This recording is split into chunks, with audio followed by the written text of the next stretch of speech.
welcome back to the studio. I have a fun idea for this week's studio video. I'm gonna paint my dog, Dutch. He is no longer with us. He passed away about a year and a half ago. I miss Dutch very much. And I thought that it would be a great idea to add a painting of him into my house somewhere. I'm thinking I have a very long hallway and I've been wanting to line it with paintings. And I actually have this wooden frame to fix up here. And it will fit this painting. And I thought, why not feature him in our house somewhere in loving memory of such a funny dog. So here's my plan of attack.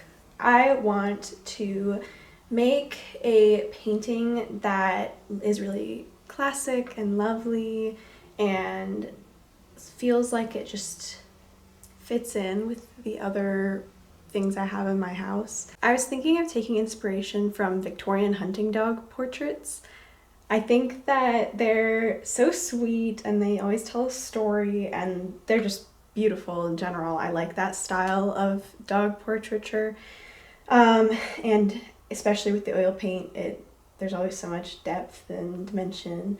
Some of them have kind of funny faces, but we're gonna try and capture his expression well. I think that this is a really classic way to capture a pet, and I think that it could look really good up in our hallway. So let's give it a go. I have this image here of Dutch. This is maybe a couple years ago at a family home, and he's sitting on the steps that are going up to the house, and I just think it's so sweet. I think that there's a lot of photos that I could choose from, but I thought that this one matched the style of the portrait that I'm going to be going for most. Maybe it's a little more stoic, I suppose, but I wanted a nice portrait. I really wanted the challenge of painting fur. I just did a portrait of another family member's dog, Ollie, and that was a lot of fun to do the golden retriever fur and figuring out how to play around with the paints to make it look fuzzy. And so Dutch is going to be a huge challenge because he has this curly textured hair. Dutch was a Havanese, which is actually the national dog of Cuba. The breed originates from Cuba. When I was 8 years old, my mom told me that I could get a dog, but in order to get the dog, I needed to do research on what kind of breed to get. And so she gave me this list of requirements for what kind of breed we were gonna get, kind of with the idea that I wouldn't be able to find a breed that matched all of them. I think it's been a long time since I was 8 years old, but I think it was small enough for kids to walk him, but not like being known for being a super yippy small breed. And he had to be hypoallergenic because my older brother was allergic to dogs. And so there was a few different requirements like that, and she was like, there's no way that she's gonna find a breed.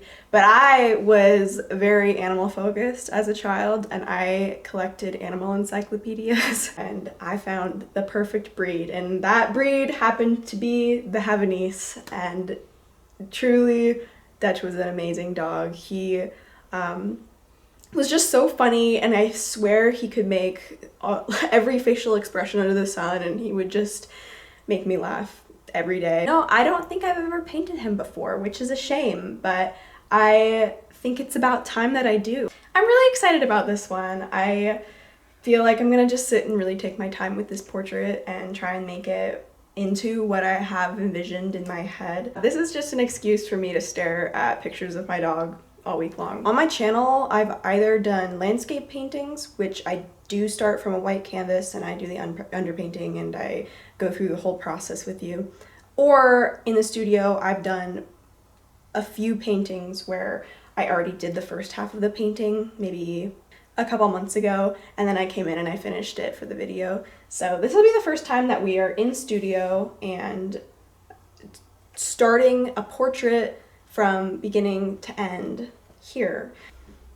I think that the method that we are going to be using today is going to be a grid system, and I do this a lot with especially human portraits because the human face is so recognizable and we are so trained to notice the very distinct differences, even if they're really small differences between facial features that just when you're painting and you get it a little off, oftentimes you can tell. So a lot of the times with my portraits, if I'm using a photo reference, which most of the time I am, I will just lay a grid over the photo reference that I'm using and then a grid over the canvas, and I'll draw in the proportions that way.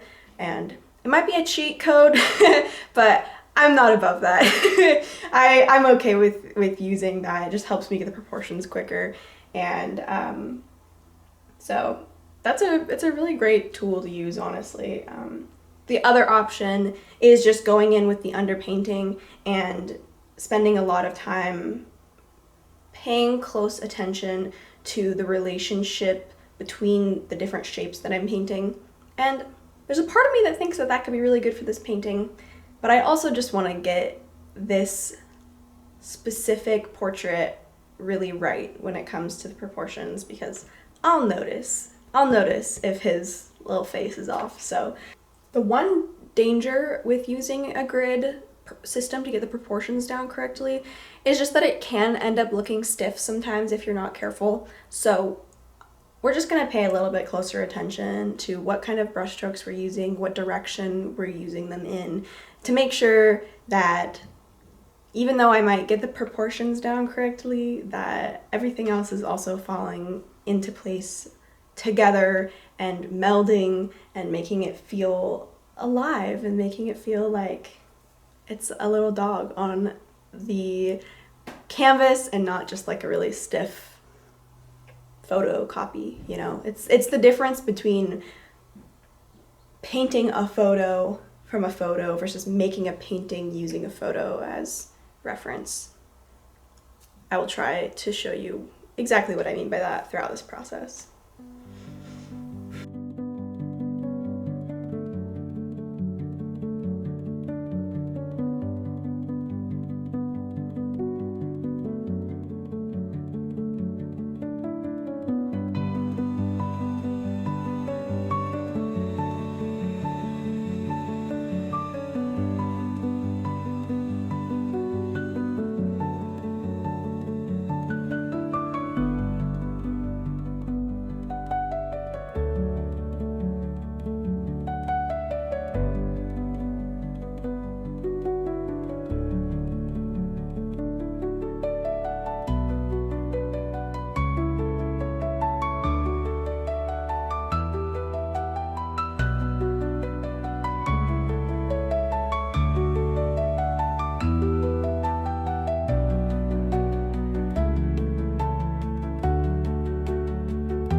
While I'm working through this process with you, I thought that I'd share another aspect of my process that I don't think I really talked a ton about, but I also haven't had a project that really needed it. There have been times where I'll take inspiration from a specific artist throughout art history, or I'll make a master copy. I did a master copy of a Frederick Leighton painting a little while ago. I don't think I even shared it anywhere. It's hanging up in my house.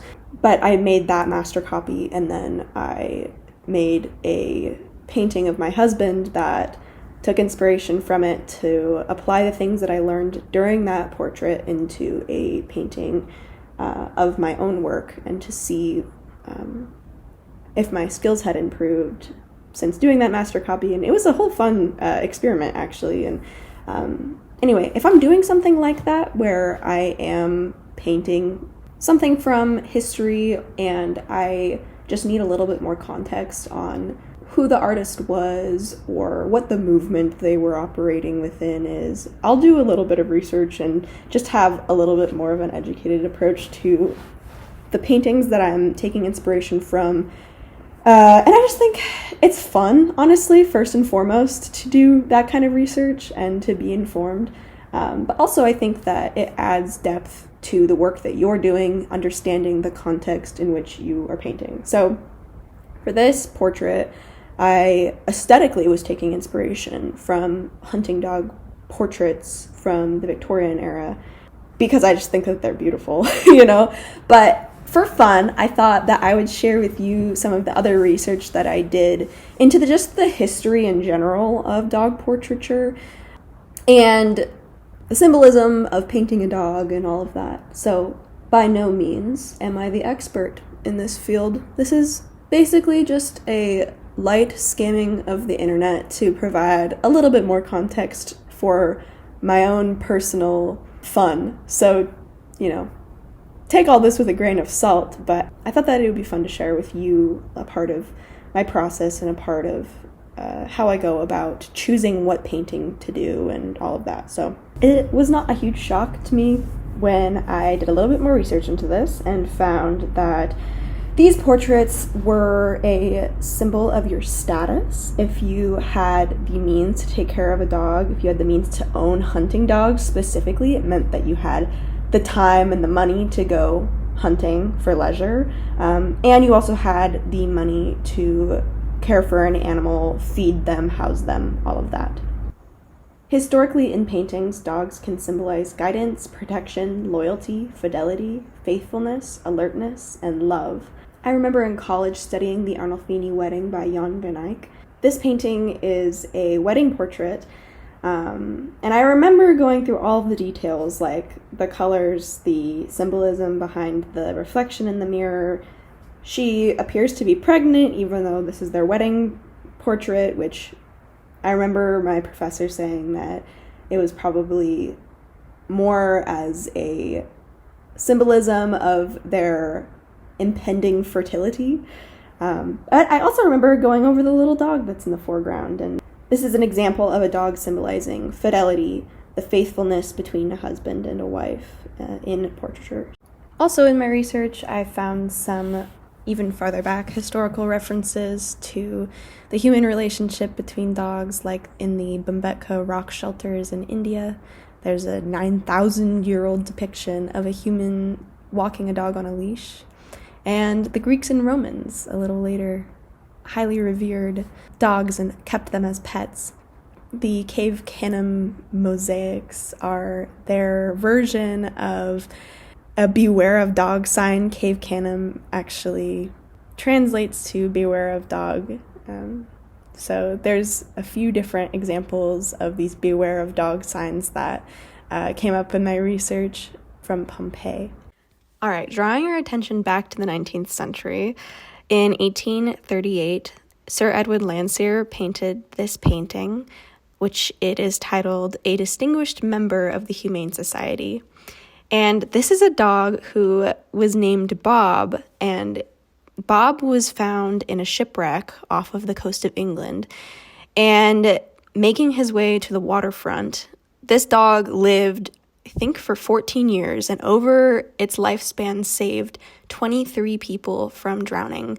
And that's without direction from a human. So I had initially come across this painting and just thought that it was beautiful and moody and gorgeous, and the seascape was just lovely, the colors and all of that. It was really striking, and I thought, like, how gorgeous is that?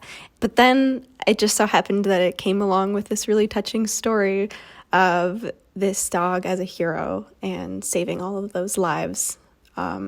Honestly, I haven't been inspired to do a master copy in a while, but I could definitely see myself trying to attempt to recreate this painting, just given the touching backstory, on top of the fact that it's just a beautiful painting. So I don't know, maybe if you'd like to see that, maybe we can attempt it together. It would definitely take me probably more than just 1 week. So it would probably be a video that spanned over a couple different episodes of trying to recreate it. But I don't know, that could be fun. And we could honor Bob together.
And here is how this painting turned out.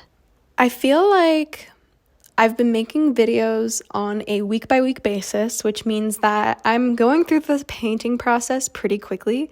I could see myself waiting for this to dry up a bit and doing some more work on it that I couldn't do in just a week. But for the sake of this video, here's what I've come up with. And maybe at some point I'll add the finishes that I want to add to it, and I'll update you on what it looks like in the future. But for the sake of this video, I think that he looks so cute and fluffy. I had a lot of fun painting the fur and getting the colors down so that the highlights were properly brought forth and the different colors of the shadows were done properly. I really struggled with the grass that's like kind of the straw-like grass on either side, but with some creative solutions, I kind of just tried to layer it up as much as possible, and I wound up here, which I'm satisfied with. I think that it's a more stylized version of the grass. I also added these trees into the background because I didn't want it to just be exactly like the reference image where it was just steps all the way up and grass all the way up. I felt like it was just prettier if there was some trees in the background, and I just pushed the reference image a little bit askew and made it a little bit different than what it was before. But overall, I had a lot of fun with Dutch this week, and I really hope that you enjoyed it as well. If you liked this video, don't forget to like, comment, and subscribe, and I will see you next time.